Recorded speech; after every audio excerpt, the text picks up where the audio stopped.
오늘부터 올해 마지막 주일까지 하나님의 성품 5가지에 대해서 우리가 함께 말씀을 보고자 합니다. 오늘은 첫 번째 초를 켰습니다. 희망의 초. 예수님이 우리의 희망 되십니다. 아멘. 대림절 첫 번째 주일을 맞이하여서 오늘 희망의 초를 켰고요. 성탄 축하 찬양 예배는 12월 25일 11시에 우리 교회에서 있습니다. 네, 그리고 특별히 이번 성탄절을 준비하면서 우리 예배만 준비하는 것이 아니라 우리 교회가 지역에 헐벗고 가난한 이웃을 좀 돌아볼 수 있는 그러한 시간이 되었으면 좋겠습니다. 아마 진작에 하나님께서 저희 교회에게 부탁하신 섬김인데도 제가 그동안에 너무 긴장돼 있어서 이런 여유를 갖지 못했는데 올해 우리 교회 주변에 있는 노숙자들, 그리고 우리가 지금 새로 이전하고자 하는 지역 놀수욕 지역의 노숙자들 한해서 우리가 좀 같이 사랑의 섬김을 좀 하고 싶습니다. 그래서 제가 아가페 나눔 행사라고 이름을 정했습니다. 그래서 12월 17일 날 수요일 날 오전에 이제 두 지역에 대부분 다 놀수욕이죠. 그런 분들 거리에서 혹시 생활하시는 분들에게 한 20여 분 정도의 사랑의 패키지를 마련해서 좀 전해드리고자 합니다. 그래서 다음 주일하고 그 다음 주일 교회 오실 때 혹시 마음에 동하시거든 함께 이 아가페 나눔 행사에 동참해 주셨으면 좋겠습니다. 그래서 20분 정도 생각하고 있으니까 장갑을 20개 이렇게 주고 싶으신 분은 또 도네이션 하셔도 되고, 뭐 양말을 도네이션 하셔도 되고, 너무 부피 큰 거 말고 그래서 장갑이나 양말, 아니면은 잘 모르겠다 그러면 이렇게 헌금으로 도네이션 해주시면은 그걸로 이렇게 먹을 거랑 커피랑 이렇게 해서 사랑의 패키지를 준비해서 성탄 카드도 넣어서, 누군지 모르지만 우리가 아마 지나다니면서 교회 오고 가고 하면서 그분들은 계속 그 자리에 있었을 수도 있습니다. 그래서 20명 정도 저희가 패키지를 준비해서 이 지역에, 또 놀수욕 지역에 어려운 분들을 좀 찾아다니 이렇게 전달하는 시간을 좀 갖고자 합니다. 함께 동참해 주시면 감사하겠습니다. 네, 수요 온라인 성경 공부 오늘서부터 이번 주서부터 7시 30분 계속해서 진행되고 있습니다. 요한계시록 말씀을 보고자 하오니 혹시 궁금하신 분 있으시면 수요일 7시 30분 온라인으로 접속해 주시면 함께 요한계시록 말씀을 보도록 하겠습니다. 오늘 2026년 정체당회가 교회 예배 후 친교 후에 교회에서 있습니다. 내년도 우리 동산교회 사역을 위해서 기도해 주시길 바랍니다. 특별히 우리 창립 40주년을 준비하는 한 해가 됩니다. 그래서 그 해를 위해서 할 일이 너무나도 많을 것 같은데 그 일들을 하나하나 기도로 저희가 함께 동참하기를 원합니다. 오늘 친교를 준비해 주신 김창두 지사님, 국상희 권사님께 감사드립니다. 오늘 말씀 같이 보도록 하겠습니다. 공의, 죄에서 구원하시는 하나님, 이사야 1장 말씀을 통해서 우리가 하나님의 성품 첫 번째 공의에 대해서 나누도록 하겠습니다. 우리 지난 6주 동안이죠. 소선지자들을 통하여서 부르심 시리즈 말씀을 함께 보았습니다. 저는 로마서에 나와 있는 5명의 선지자들의 그 말씀을 근거로 해서 총 5주의 부르심 시리즈를 준비했었습니다. 근데 우리 중간에 황 목사님께서 말씀 전해주실 때 하박국 말씀을 또 전해주셔서 이제 시리즈 말씀이 6주가 되었는데, 그 6주 동안에 소선지자들이 너무나도 중요하고 그 메시지가 얼마나 중요하면 사도 바울이 본인의 복음서인 로마서에 그 선지자들의 말들을 언급하고, 그리고 하나님의 메시지가 오늘날에도 여전히 우리에게 필요함을 강조했겠습니까? 우리는 로마서를 복음 중에 복음 성경책이라고 얘기하는데, 그 성경책에 인용된 소선지자들의 구약의 말씀들은 당시 이스라엘이 멸망하기 전에 들어야 되는 말씀뿐만 아니라 바울이 복음을 전하는 교회 개척 시대에도 이루어졌고, 오늘날에도 로마서 말씀으로 그렇게 많은 사람들이 여러 나라에서 회심을 하고 있는데, 그 로마서 말씀의 중심 가운데 인용되었던 그 메시지는 저와 여러분이 지금 예배하고 있는 이 시간에도 여전히 필요하고 유효한 말씀이다. 아직 하나님의 예언의 말씀이 완성되지 않았다. 예수 그리스도는 오셨지만 아직 재림주가 오시지 않았다. 이 믿음이 로마서 말씀을 통해서 우리가 다시 한번 깨닫게 됩니다. 그런데 제가 한번 언급을 한 적이 있는데 왜 우리는 소선지자라고 얘기를 할까요? 요엘, 하박국, 아모스 이런 분들을 왜 작은 선지자라고 얘기를 할까요? 그렇기 때문에 우리가 그 성경책들을 잘 읽지 않는 것입니다. 어디에 있는지 한 번에 찾지도 못합니다. 나음서 찾아보시라 그러면 계속 찾다가 그 한 장을 지나가 버립니다. 그 정도로 우리는 소선지자들에 대해서 익숙하지가 않습니다. 지난 6주 동안에 여러분들은 소선지자들에 대해서 얼마나 깊은 감동과 또 말씀의 중요성을 깨닫으셨습니까? 그래서 드리는 말씀인데 여기서 소라는 것은 작은 선지자가 아니라 분량이 작은 챕터라는 뜻입니다. 그래서 구약책은 대선지자가 있고 소선지자가 있습니다. 대선지자는 오늘 이 말씀 이사야 같이 분량이 엄청 많은 선지자들, 예레미야도 그렇고요. 이 선지서들은 분량이 많기 때문에 대선지자고 나음이나 아모스나 하박국 이런 선지자들은 분량이 한 장, 두 장, 세 장밖에 안 돼서 소선지자인 겁니다.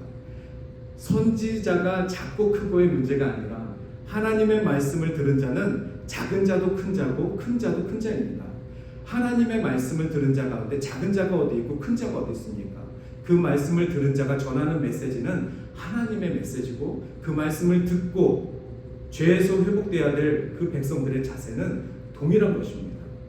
오늘 계속해서 이사야 말씀을 5주 동안에 같이 보게 될 것입니다.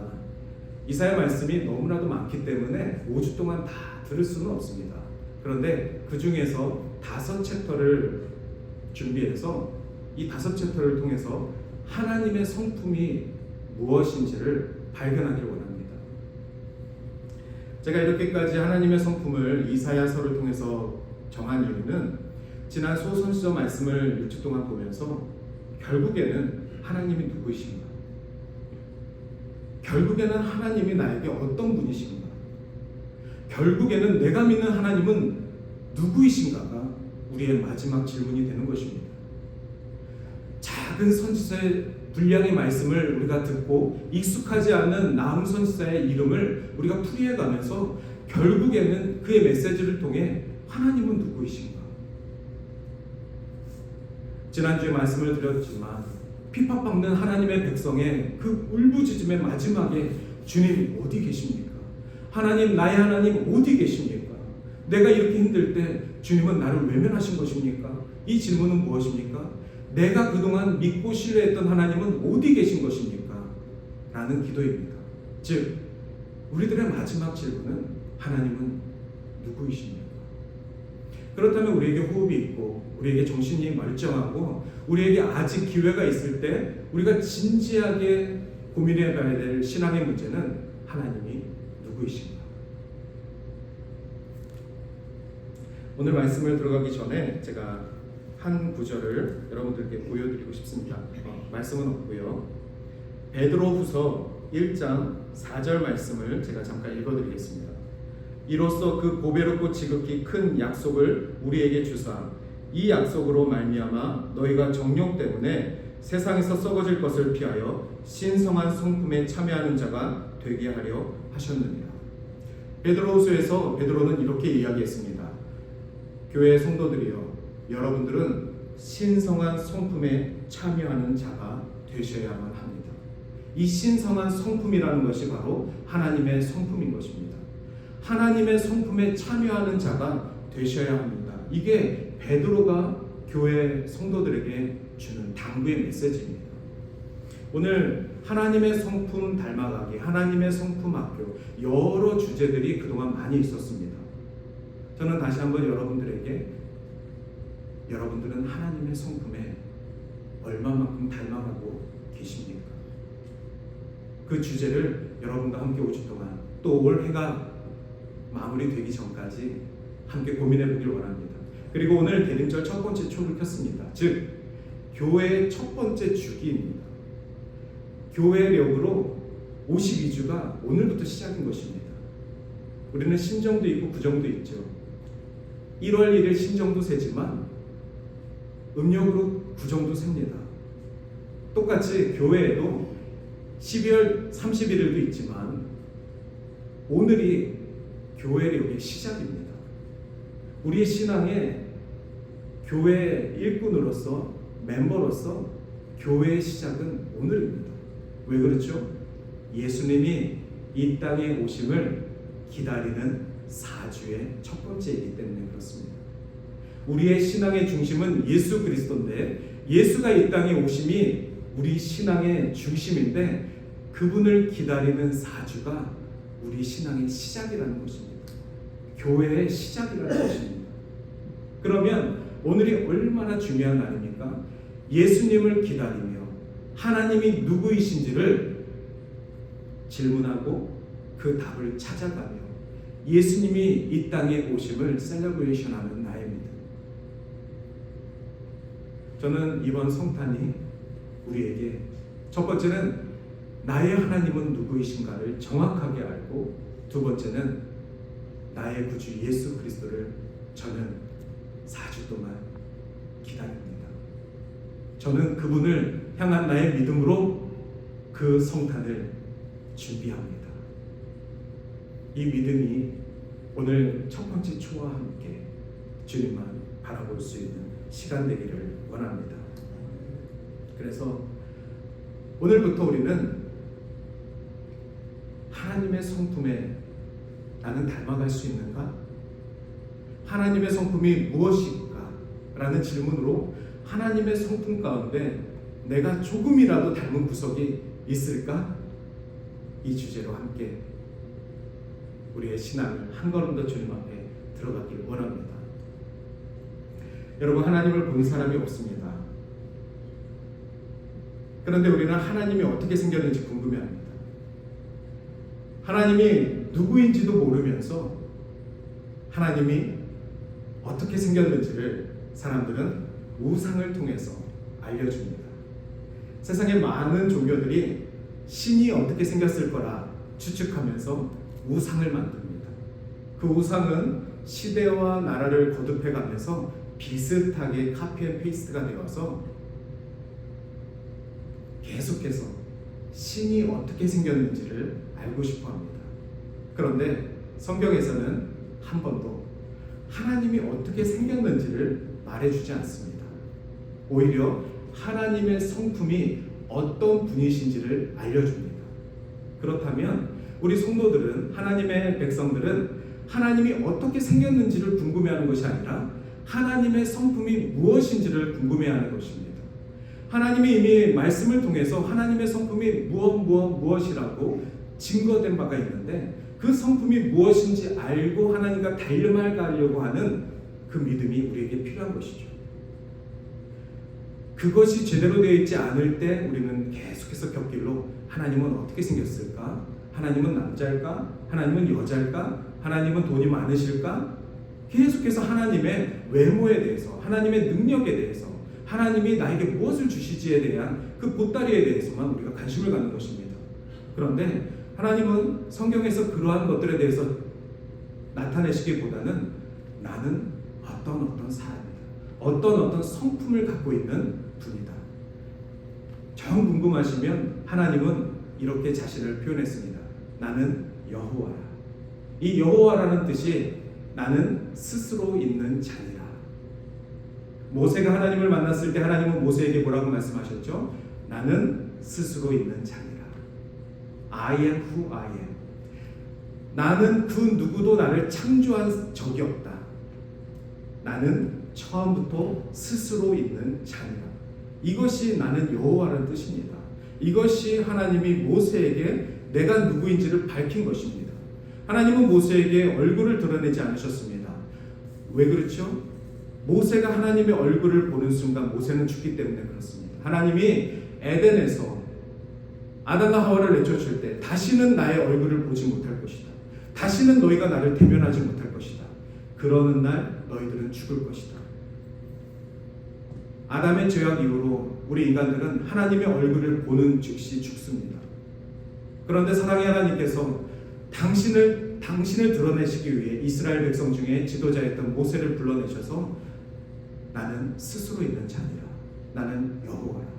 그때부터 이스라엘은 하나님의 이름을 여호와 나의 하나님, 여호와가 누구이신지를 알 수 있었던 것입니다. 오늘 첫 번째 말씀 보도록 하겠습니다. 여호와께서 말씀하시되 우리가 서로 변론하자. 너희 죄가 주홍같이 들지라도 눈과 같이 희어질 것이요 진홍같이 붉을지라도 양털같이 희게 되리라. 오늘 이사야서에서는 여호와가 스스로를 드러내시기 시작합니다. 그런데 여호와가 어떻게 생겼는지를 말씀하시는 것이 아니라 여호와의 메시지를 통하여서 내가 누구인지를 드러내는 것입니다. 우리는 지난 6주 동안 하나님께서 선지자들을 통하여서 내가 누구인지, 내가 어떤 메시지를 너희들에게 전했는지 그것을 전하고 계셨습니다. 여러분, 이미 우리는 하나님이 누구이신지를 계속 듣고 있습니다. 하나님이 어떤 분이신지를 계속 듣고 있습니다.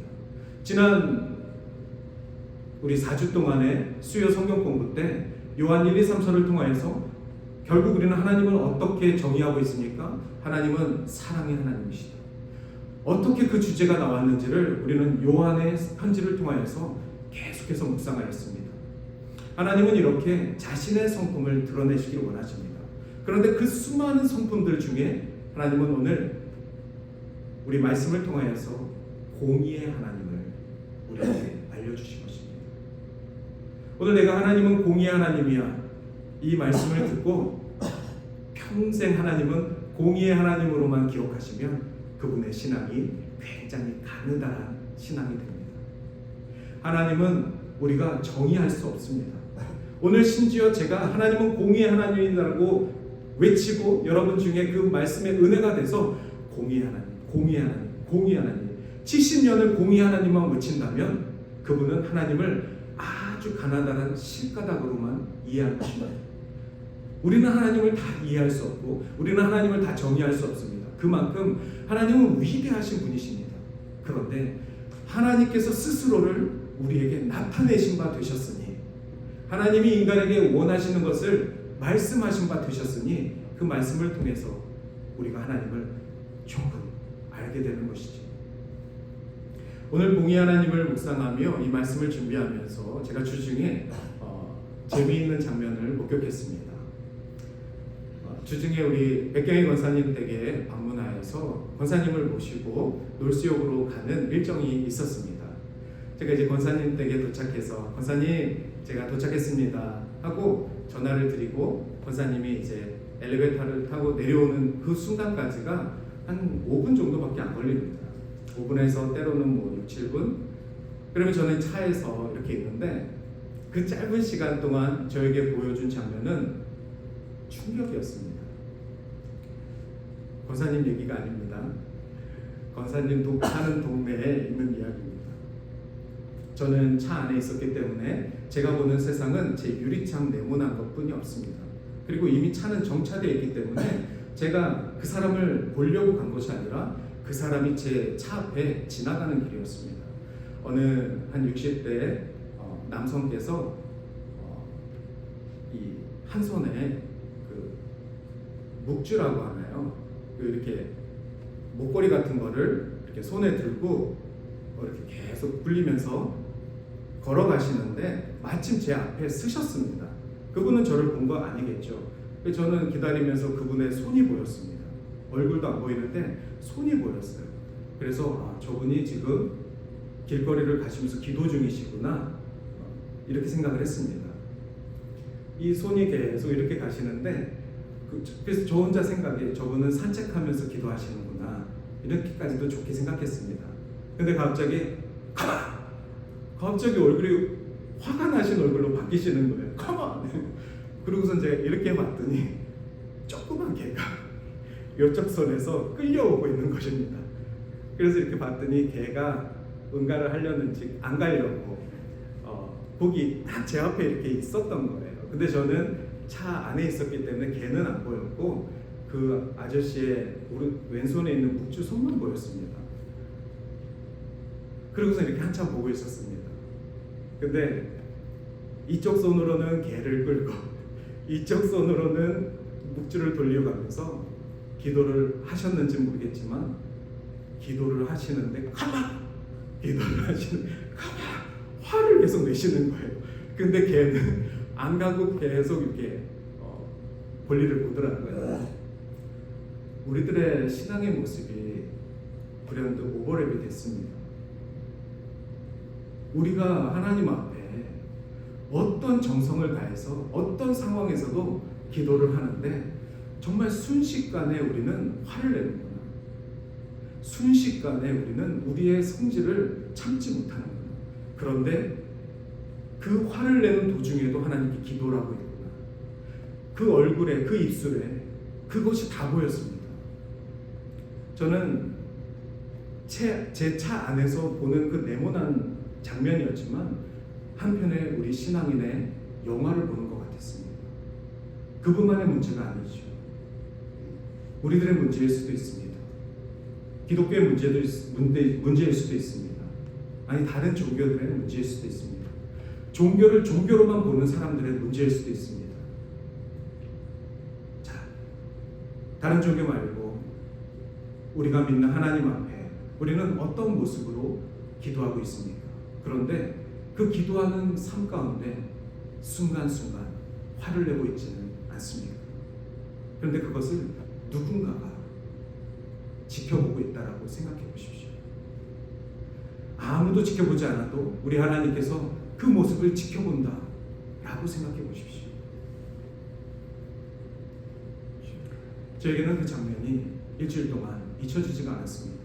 왜냐하면 이번 주 말씀 공의에 대해서 준비하면서 하나님의 성품에 대해서 더 깊이 묵상하고 있는데 하나님은 하나님의 성품이 무엇인지 신성한 성품에 참여하는 자라가 되라라고 말씀까지 하시고 가르치고 있는데 우리는 하나님의 성품에 과연 일부라도 지금 다가간 적이 있을까? 하나님의 성품은 무엇인지도 모르고 계속해서 헛걸음만 하고 있는 것은 아닐까?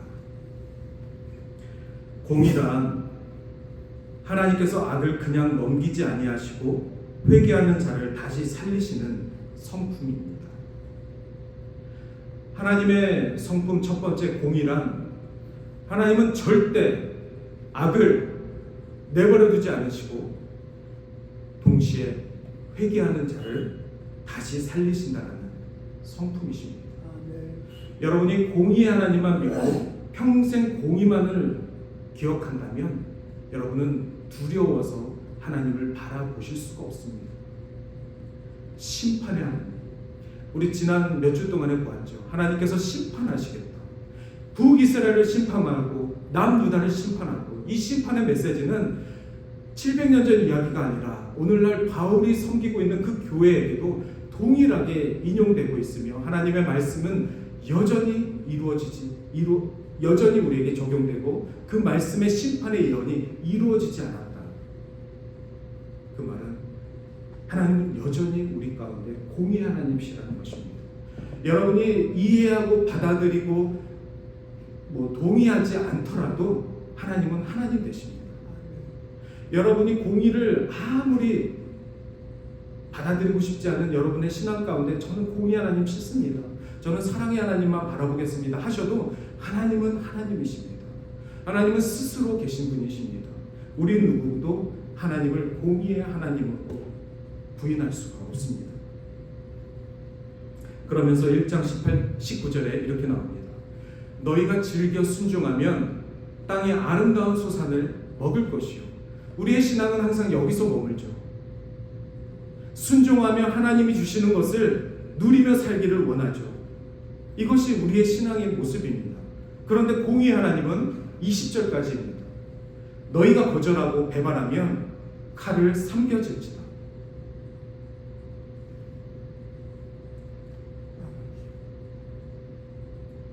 그래서 오늘 이사야 1장 18절에서 20절 말씀은 하나님은 죄를 분명히 드러내시면서도 돌아오라, 돌아오라, 이 회복의 메시지를 우리에게 주시는 것입니다. 그런데 명심하십시오. 하나님은 악을 그냥 지나치지 않으시는 공의 하나님이십니다. 하나님을 믿지 않는 자들에 대해서 심판하시는 공의 하나님이십니다. 아무리 그 사람의 아버지가 예수 그리스도를 믿고 의지하고 평생 교회를 위해서 헌신했어도 그 자녀가 주께로 돌아오지 아니하면 하나님께서는 공의 하나님으로 그에게 다가갈 수밖에 없다는 것입니다. 그러나 우리가 공의 하나님 알았다고 해도 두려워하지 말아야 될 것은 동시에 하나님께서는 회개하는 사람들에게 회복과 새로움을 주시기를 원하시는, 그래서 단순히 하나님의 공의는 처벌이 아니라 사람을 바른 길로 돌이키려고 말씀하시는 하나님의 성품, 사랑의 하나님, 그것을 우리가 보게 되는 것입니다. 오늘 베드로후서 1장에서 베드로가 교인들에게 말씀하였던 하나님 신성한 자의 신성한 성품에 참여하는 자가 되라라고 하는 것은 오늘 첫 번째, 바로 이 공의 하나님을 믿고 여러분들이 하나님 앞에 돌아오지 않으면, 여러분들이 교회를 정직하게 운영하지 않으면 하나님은 공의 하나님으로 여러분들에게 다가갈 수밖에 없습니다. 이것이 하나님을 닮아가는 과정입니다. 그러면서 베드로후서 1장 5절에 계속해서 그러므로 너희가 서로 힘써 너희 믿음의 덕의 지식을, 지식의 절제의 인내의 경건의 형제 우애의 사랑을 더하라. 이렇게 나오고 있습니다. 하나님의 공의를 깨달은 주의 백성들은, 주의 교회는 그 믿음 가운데 덕과 지식과 절제와 인내와 경건과 형제 사랑과 형제 우애와 그리고 그 위에 사랑까지 더해야 하는 것입니다.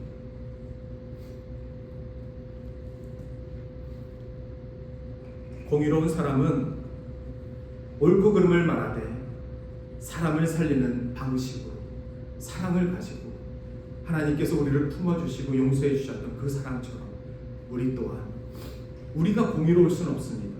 그러나 우리가 믿는 하나님이 공의 하나님이시기 때문에 그 공의의 하나님의 메시지를 전하는 것이 우리가 되어야만 합니다. 하나님의 심판의 메시지, 하나님의 사랑의 메시지, 회복의 메시지를 전해야 되는 자가 바로 저와 여러분, 선지자의 사명을 가진 자들이 되어야 하는 것입니다. 세 가지 적용하고 말씀을 마치도록 하겠습니다.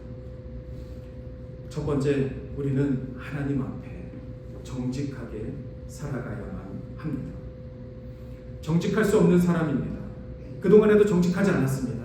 그러나 공의 하나님의 메시지를 들은 우리는 정직하게 살아야만 합니다.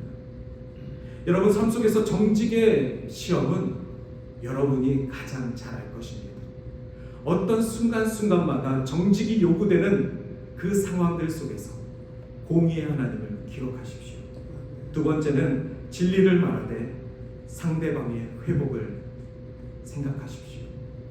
우리의 입술은 하나님의 진리, 예수 그리스도의 진리를 말해야 하나 그 진리로 사람을 상처 주거나 사람을 낙심시키거나 사람이 하여금 주를 떠나게 해서는 안 됩니다. 그 사람이 주께 돌아와 그리스도의 사랑으로 회복되는 자리까지 나아가게끔 진리를 말하되 상대의 회복을 우리가 늘 기억해야만 합니다. 마지막으로 나의 선택이 하나님께 나아가는 선택인지 늘 점검해 보시기를 바랍니다. 우리는 많은 선택을 하게 됩니다. 오늘 이 예배를 드리고 나아가는 저 주차장에서부터 우리는 세상의 시험과 우리 믿음의 환난과 많은 어려움들에 대한 선택을 하게 됩니다. 어떤 말로 대응할까? 어떤 계획으로 대응을 할까? 어떤 자세로 대응을 할까? 이 많은 것들이 우리의 선택이 됩니다. 공의의 하나님께서 나보다 앞서 공의로 심판하실 것을 믿으시기를 바랍니다. 공의의 하나님께서 나보다 먼저 일하시는 나의 하나님이심을 의지하시길 바랍니다. 그 하나님께서 저와 여러분의 하나님 되시고 처음부터 우리의 하나님이셨습니다. 오늘 한 주 동안 공의의 하나님을 두려워하며 우리가 주 앞에 더욱더 믿음으로 나아가길 바랍니다. 이 시간 우리 같이 찬송가 내 주 되신 주를 찬양하고 이 1절만 찬양하고 같이 결단에 기도하시겠습니다.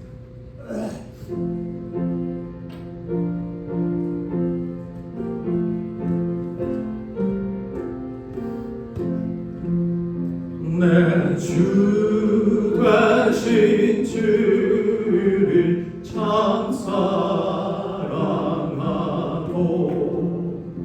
곧 그에게 죄를 하고합니다. 그 은혜를 주신 내 예수시니 이전보다 더욱 사랑함. 내 주 되신 주를 사랑합니다. 내 주 되신 주를 참 사랑하고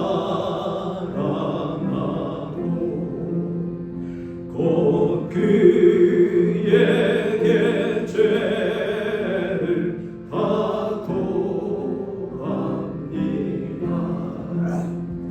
그 은혜를 주신 내 예수시니 이전보다 더욱 사랑합니다. 함께 기도하시겠습니다. 우리 입술을 열어 함께 결단에 기도하시겠습니다. 하나님께서 우리의 믿음을 보시며 우리가 공의 하나님을 전하며 공의 하나님을 의지하는 삶으로 우리의 믿음을 주께 올려드리기를 원합니다. 함께